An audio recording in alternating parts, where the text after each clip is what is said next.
to speed it up. So let's go to the next speaker, Mr. Stamatellos from Lloyd Register. He's the area manager for Greece, Eastern Mediterranean, and Adriatic. He will give us an overview of the regulations of these eco ships.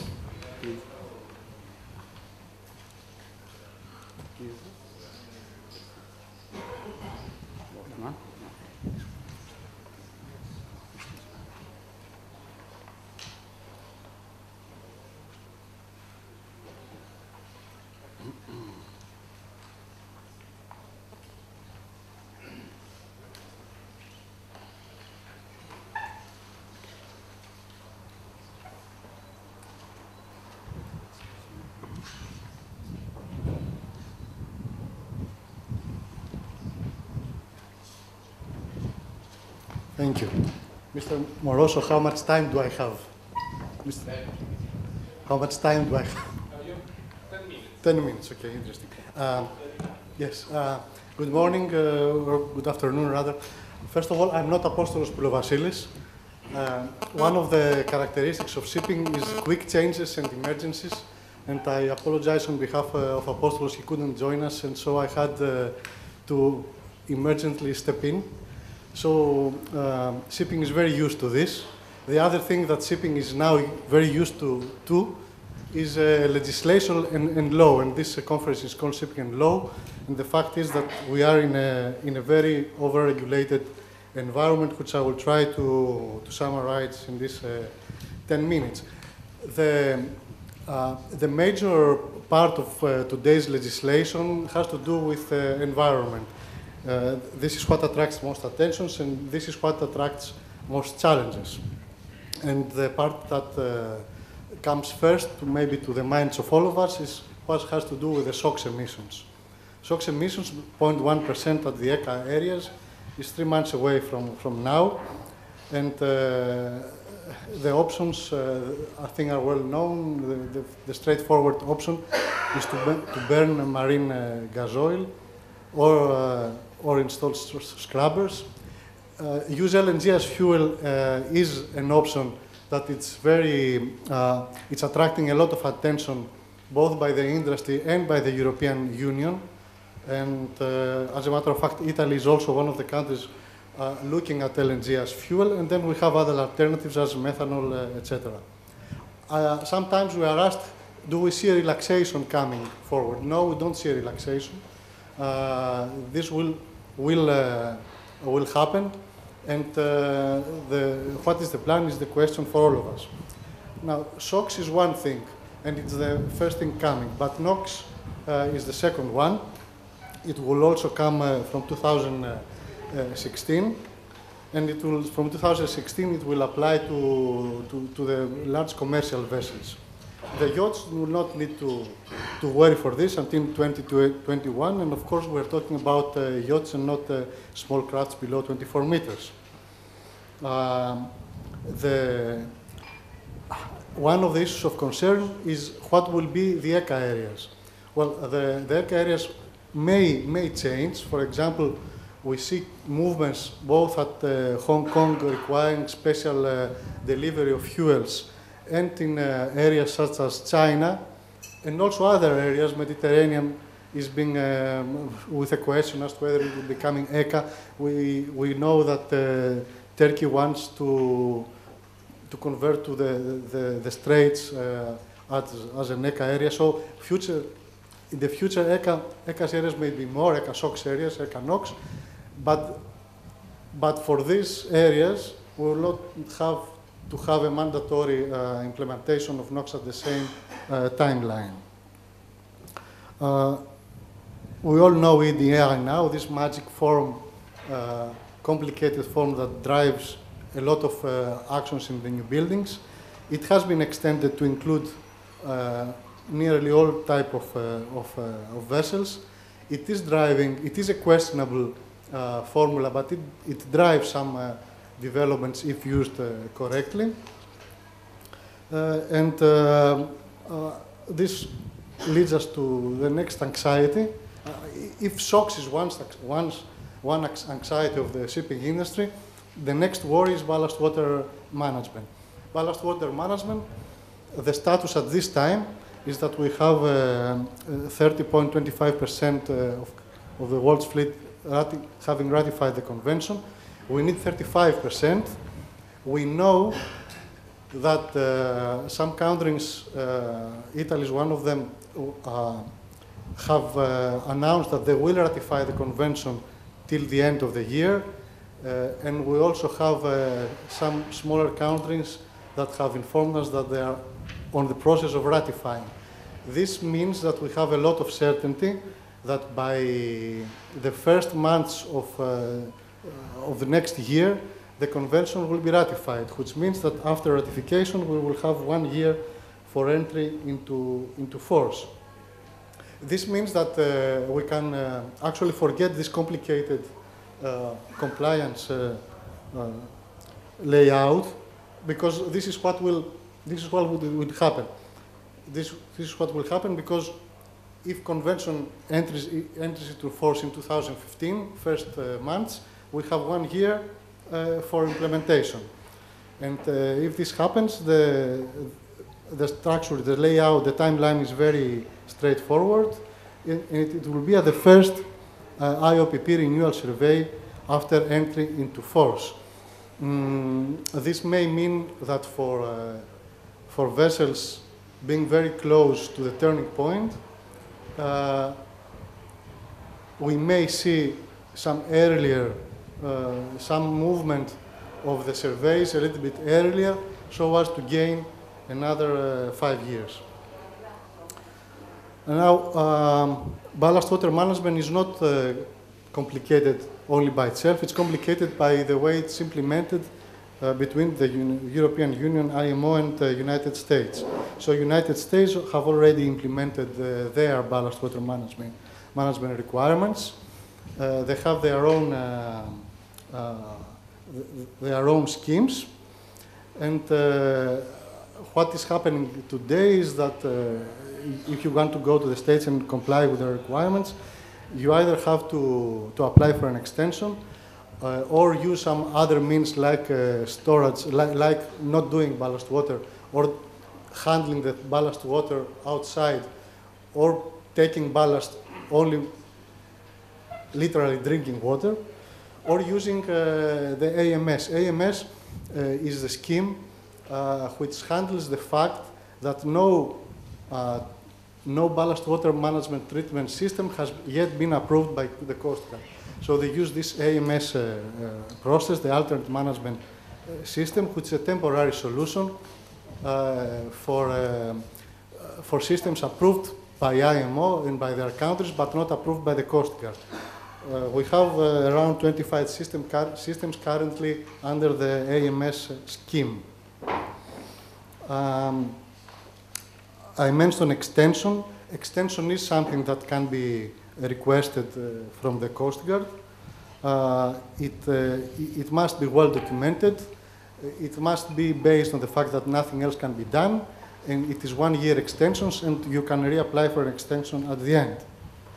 So this is it. This is the end of the complication. No, we had yet one more complication, because there are two bodies in the States that regulate environment-related issues. We have the Environment Protection Agency and the Coast Guard. These are separate bodies. One is not obliged to accept what the other one accepts. So we have we may have some challenges.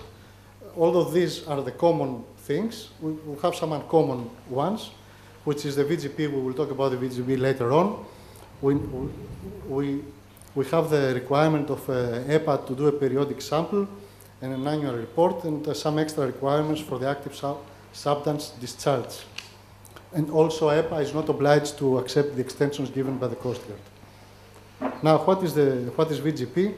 VGP is already in effect, and it has to do with a notification towards the Coast Guard. When a vessel arrives, it has to notify the authorities as regards the status of compliance for these things. A lot of things there. The gray ones are the new ones. And it has to do with the ballast water management. And what we do with the scrubber was water. We have scrubber on our vessel. And the most recent one has to do with the EAL, the environmentally acceptable lubricant, the number 9 there. So the ballast water, we know already. The scrubber, as I said, we have to declare what we do with what comes out from the scrubber. And the EAL, which is the recent challenge, whatever we have on board as an equipment and may lead to oil going to the sea, cannot have the regular oils, but needs to have this environmentally acceptable lubricants. Not so easy to implement it. There are technical challenges with the quality of the lubricants, with the interaction between the new lubricants and the equipment. So there is a reasonable temporary way out of it. What the Coast Guard says is whether, if the owner can justify that it is technically infeasible to use EALs at this stage, the vessel can postpone this until a dry dock situation when actions can be taken. We have been called at Lloyd's Register several times to back up this approach, and we have helped owners, although it's not mandatory to go with the class. Although it's not mandatory, we have been called to back and support the owner in such an approach. What we need to remember, if we go for that approach, is that technically infeasible does not mean expensive or difficult. It really means infeasible. It means that I have a total assurance from all parties involved that I cannot change my lubricants now. Ship recycle. We have the Hong Kong Convention. The Hong Kong Convention, to be frankly, it's an aspiration, very difficult to be implemented. Why it is so difficult? Well, first of all, only one country has ratified it. But apart from that, one of the clauses within the convention is that in order to get into force, the countries that have the capacity to recycle ships must agree with the convention. So it's a little bit difficult, the least, to put this convention into force, simply because the countries now having the capacity to scrap vessel have no motivation to change their behavior. So what is the only way out? The only way out is for other countries to develop scrapping capabilities that are in line with the convention and be able to take this forward. As always, unfortunately, or fortunately or unfortunately, depending on our era, there is no one entry regulating. EU also regulates on ship recycle. EU has regulated, has put into force a decision, or is expected to put into force a decision on recycling facilities. It's a very complicated directive. It calls for a list of approved recycling facilities. We are far away for thinking about such a list in Europe.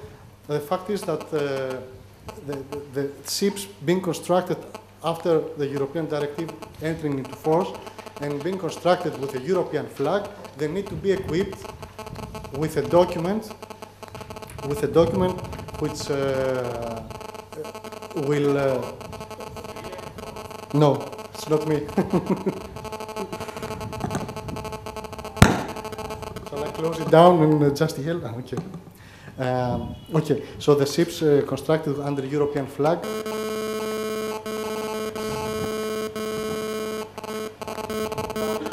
I think these are alarms, engine room alarms. anti-collision rather.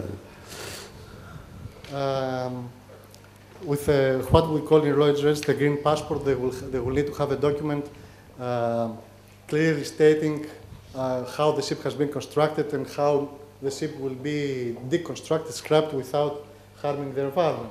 The last one is the monitoring, reporting and verification scheme. This is again in a European Union regulation, has attracted a lot of attention on the part of ship owners, and very correctly may I say, because what is the monitor, reporting and verification scheme? It is, to begin with, it is a description of a way to do exactly that, to monitor, report, and verify various things, whatever we need to monitor, report, and verify on board the vessel. So to begin with, it's a methodology. Now, second step, what we do with this methodology, let's use this methodology to monitor, report, and verify CO2 emissions. This is where we are now. What is the question mark? Okay, will we stop there? Of course we will. Okay, we will not stop there. But where we will go? After MRV, and after we have monitored, reported, and verified our emissions, what will happen next? Will there be a benchmark line above which something will happen, or below which something will happen? And what else we're going to use? So these are the major challenges with regard to the environmental legislation. A lot of things to do. The intentions are good. It's up to us to help each other as a shipping community to do this in an effective and efficient manner. Thank you very much.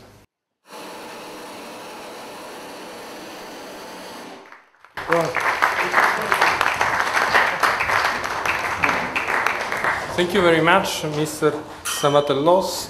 You mentioned a sentence which is very important for engineers, in my opinion, that is the technical feasibility when applying the regulation.